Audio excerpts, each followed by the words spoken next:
மதிப்புக்குரிய மாண்புமிகு முதலமைச்சர்களே, அனைவருக்கும் வணக்கம். ஒரு தூய்மையான சிந்தனையில் ஒரு தூய்மை, பேச்சில் தூய்மை, செயலில் தூய்மை, அதான் எம் சரவணன் சார் அவர்கள்.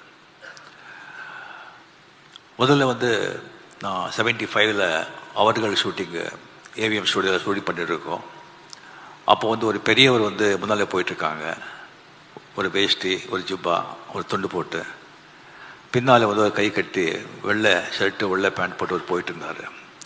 அப்போ கமல் சார் எனக்கு சொன்னார், அவர் தான் ஏவிஎம் செட்டியார் சார், அவர் பின்னாலே போகிறவர் தான் சரவணன் சார் அப்படின்னு சொல்லி.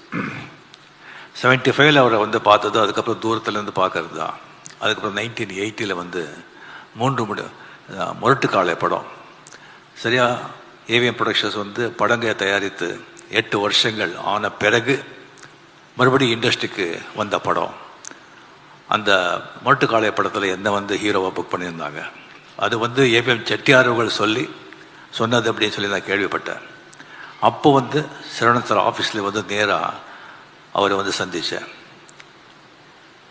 அந்த ஒரு ஆஃபீஸ் அவ்வளோ க்ளீன், அவ்வளோ நீட், வெல் டெக்கர்ட். அந்த மாதிரி ஒரு வைப்ரண்ட், ஒரு பாசிட்டிவிட்டி. நானும் எத்தனையோ அரசியல்வாதிங்க ஆஃபீஸுக்கெல்லாம் போயிருக்கேன், மல்டி பில்லியனியர் இண்டஸ்ட்ரியல் ஆஃபீஸுக்கெல்லாம் போயிருக்கேன். அந்த மாதிரி நான் பார்த்ததே கிடையாது. அந்த ஆஃபீஸில் போனவங்களுக்கு எல்லாம் தெரியும் எப்படி இருக்கும் சரவணன் சார் ஆஃபீஸ் அப்படின்னு சொல்லிட்டு. அவர் கூட நான் கம்பெனியில் 11 படம் பண்ணியிருக்கேன். 9 படம் எஸ்பி முத்துராமனோடவே பண்ணியிருக்கேன். ஒவ்வொரு படத்துலேயும் கதை நம்ம கேட்கவே வேண்டாம், எல்லாமே அவரே ஃபுல்லாக ரெடி பண்ணி எந்த ஆர்டிஸ்ட்டுக்கு எந்த மாதிரி படம் பண்ணணும், எந்த மாதிரி கதை பண்ணணும், அவங்க ஃபேன்ஸ் என்ன விரும்புகிறாங்க, அது சக்ஸஸ் ஆகிறதுக்கு எப்படின்னு சொல்லிட்டு எல்லாம் அனலைஸ் பண்ணிவிட்டு அந்த ஸ்க்ரீன் ப்ளேயும் பண்ண வச்சுட்டு அந்த ஆர்டிஸ்ட்டுக்கு எந்தெந்த கேரக்டருக்கு என்னென்ன பண்ணணும்னு சொல்லிட்டு இது பண்ணி மியூசிக்கில் இருந்து எடிட்டிங்கில் இருந்து எல்லாத்துலேயும் ஒரு கை இருக்கும். ஆனால் அது யாருக்கும் தெரியாது.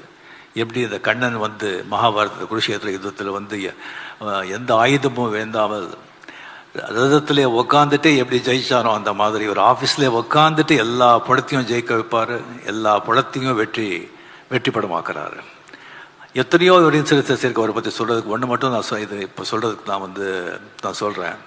அதாவது எஜமான படம் உதயகுமார் டைரக்டர், அவருக்கு கதை சொன்னாங்க, ரொம்ப நல்லா இருந்தது. அது நல்லவருக்கு ரொம்ப சென்டிமெண்ட்டாக ரொம்ப நல்லா போன படம் அது. அப்போ சரவணன் சார் சொல்லிட்டு இருந்தாங்க, இதே மாதிரி ஒரு சென்டிமெண்ட் படம் எடுக்கணும் அவர் பிரதர், நல்ல கதை பிடிக்கணும்னு சொல்லியிருந்தாங்க. அப்போ நான் அவர்கிட்டே சொன்னேன், சார் இந்த மாதிரி உதயகுமார் நல்ல கதை வச்சுருக்காங்க, நல்ல டைரக்டர், அவர் படம் பண்ணலாமா அப்படின்னு சொல்லி. அவர் கதை கொடுக்குறாரா? இல்லை சார், அவர் தான் டைரக்டர், கதை எப்படி பிரதர், நம்ம எஸ்பி முத்துராமன் இத்தனை படம் பண்ணியிருக்காங்க, அவரை விட்டு நம்ம பண்ண முடியாது, அது நம்ம அவர் ஆக்டிவாக இருக்கும்போது பண்ண முடியாதுன்னு சொன்னாங்க. சரி சார் அப்படின்னு சொல்லி வந்துட்டேன் நான். அதுக்கப்புறம் ஒன் டே முத்துராமன் சார் கூப்பிடுறாரு, நீ ஷூட்டிங் இல்லைன்னு கேள்விப்பட்டேன், நான் இவேஎம்ல இருக்கேன், சரவணன் சார் கூட இருக்கேன், இங்கே வரையான்னு சொல்லிட்டு.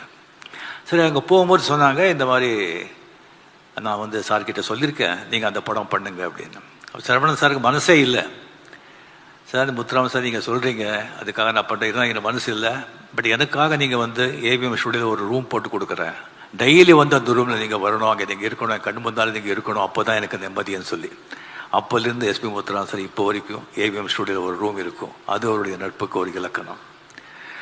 அவர் எனக்கு சினிமா மட்டும் இல்லை, ஒரு தனிப்பட்ட முறையிலே எவ்வளவோ ஹெல்ப் பண்ணியிருக்காங்க. ஒரு வாட்டி இங்கேயே குடம்பாக்கத்தில் ராகவேந்திர மண்டபம் கட்டியிருக்கேன். அங்கே சரவணன் சார் போகும்போது இடம் பார்த்துருக்காங்க.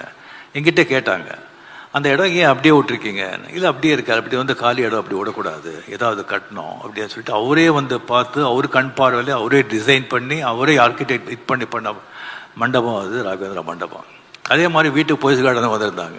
போயஸ் கார்டன் வீட்டு பக்கத்துலேயே சில கிரவுண்ட்ஸ் இருந்தது. அது சினிமா ஆர்டிஸ்ட் தானே, அது சினிமா படம் எப்படியோ தானாக வருது அப்படின்னு சொல்லிட்டு எல்லா பேர் நினைப்பாங்க. ஸோ அது 2 மடங்கு வெளியே சொன்னால் பரவாயில்ல, 3 மடங்கு சொன்னால் பரவாயில்ல, 10 மடங்கு 15 மடங்கு சொன்னாங்க. நான் ஒரு 10 அடிக்கு காம்பவுண்டு கட்டிட்டு out of sight out of mind அப்படின்னு சொல்லி அதை நான் விட்டுட்டேன் நான். அதுக்கு சரவணன் சார் வீட்டுக்கு வந்தாங்க, என்ன பிரதர் இங்கே சௌரி கட்டிருக்கீங்க? நான் சொன்னேன், இந்த மாதிரி சார் கிரவுண்ட் இருக்குது, ஒரு வேலையை சொல்கிறாங்கன்னு சொல்லி. இல்லை பிரதர், அது என்ன வேலை இருந்தாலும் சரி நீங்கள் வாங்கிடுங்க, அங்கே யாராவது வேறு யாராவது அவங்களுக்கு டிஸ்டர்பன்ஸாக இருக்கும், இன்னும் நாளைக்கு நீங்கள் ரிக்ரெட் பண்ணுவீங்க அப்படின்னு சொல்லி.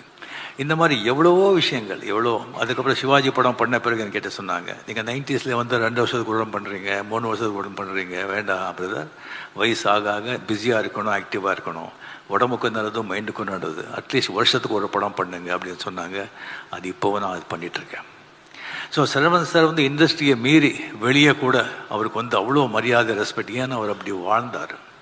Is a real gentleman. Even அரசியலில் வந்து எந்த அரசியலும் அவர் சார்ந்தவர் இல்லை, இருந்தாலும் எல்லா அரசியல் கட்சி தலைவர்களும், எம்ஜிஆர் சார் வந்து அவர் ஷரீஃபாக்கி அழுக பார்த்தாரு, ஜெயலலிதா அவர்களும் அவர் மேலே அவ்வளோ அவ்வளோ மரியாதை, கலைஞர் சார் சரவணன் சார் மேலே எவ்வளோ மரியாதைங்கிறது சொல்லி தீராது. அப்படியே அந்த சிவாஜி படம் எல்லாருக்கும் உங்களுக்கு தெரியும். அது வந்து ஒரு அரசுக்கு எதிரியாக நான் சொல்லியிருக்கேன் ஆல்ரெடி. அரசியல்வாதிகளுக்கு எதிராக எடுத்த படம். அது வந்து கலைஞர் சார் அந்த படத்தை பார்த்தது மட்டும் இல்லாமல் அது வெற்றிலா வந்து கலந்து கொண்டு எல்லாருக்கும் வந்துட்டு சீஃப் கெஸ்டாக இருந்து கலந்து கொண்டு எல்லாருக்கும் கேடையை கொடுத்தாங்க. அது எதற்காகன்னு சொன்ன ஓன்லி ஃபார் சரவணன் சார், அந்த மரியாதை. அப்படியே இப்போ ஸ்டாலின் சார், மரியாதைக்குரிய சீஃப் மினிஸ்டர் சார், இங்கே வந்து இவ்வளோ வேலையை விட்டு இங்கே வந்திருக்காங்க அப்படின்னு சொன்னால், சீஃப் மினிஸ்டர் வந்து ஒவ்வொரு நாளும் வந்து விலை மதிக்காத நாட்கள் இருந்தாலும், தேர்தல் நேரம் சொன்னால் ஒவ்வொரு நாளும், ஒவ்வொரு மணித்துளியும், ஒவ்வொரு வினாடியும் வந்து விலை மதிக்கவே முடியாது. அந்த மாதிரி இருந்து கூட அது எல்லாத்தையும் விட்டுட்டு இங்கே வந்திருக்காங்க சொன்னால், இங்கே வந்திருக்கிறதுனால வந்து ஒரு 100 ஓட்டு ஒரு ஜாஸ்தி கிடைக்காது. பட் இருந்தால் கூட அவர் இங்கே வந்திருக்காங்க சொன்னால் அது வந்து சரவணன் சாரோட எந்த மாதிரி வாழ்ந்திருக்காங்க எடுத்துக்காட்டு. அட் த சேம் டைம் நம்ம மரியாதைக்குரிய நம்ம சிஎம் அவர்களுக்கு என்ன மாதிரி ஒரு அன்பு பண்பு கொண்டவர், ஒரு உயர்ந்த உள்ளங்கிறதுக்கு ஒரு எடுத்துக்காட்டு. ஸோ நமக்கு வந்து ஒரு அசையாத சொத்து, அசையாத சொத்து, அசர சொத்து, அசையாத சொத்துன்னு சொல்லுவாங்க. இதில் வந்து ஒரு அசையாத சொத்துக்கு தான் எப்போவுமே விலை ஜாஸ்தி, மதிப்பு ஜாஸ்தி. ஸோ அந்த மாதிரி நம்ம வாழ்க்கையில் வந்துட்டு நம்மளை விரும்புகிறவங்க, நம்ம நலனில் வந்து அக்கறை கொண்டவங்க ஒரு சில பேர் தான் இருப்பாங்க. அவங்கெல்லாம் வந்து அசையாத சொத்துக்கள். அப்படியே வந்து எனக்கு வந்து ஒரு அசையாத சொத்துக்கள் இருந்தாங்க. K Balachander sir, Jo sir, Panchu sir, R M Veerappan sir, Saravanan sir, doctor Kalaignar அவர்கள் எல்லாம். அது காலத்தின் சட்டமோ எனக்கு தெரியாது. நமக்கு யார் ரொம்ப விரும்புகிறோமோ, நம்ம யார் ரொம்ப மதிக்கிறோமோ, நம்ம யார் ரொம்ப பிரியமாக இருக்காங்களோ, அது காலம் வந்து சீக்கிரமாக கொண்டு போயிடுறது. அதே மாதிரி ஒவ்வொருத்தரும் விட்டு பிரியும் போது நமக்கு வந்து எவ்வளோ ஒரு பணம், பேர், புகழ், பணம், நல்ல குடும்பம், சொத்து, பிள்ளைங்க இருந்தால் கூட அந்த மாதிரி ஒரு மனிதர்கள் போகும்போது நமக்கு வந்து ஒரு அனாதியாக ஒரு ஃபீலிங் வருது. So Saravanan sir is a great man. His soul rest in peace. Thank you.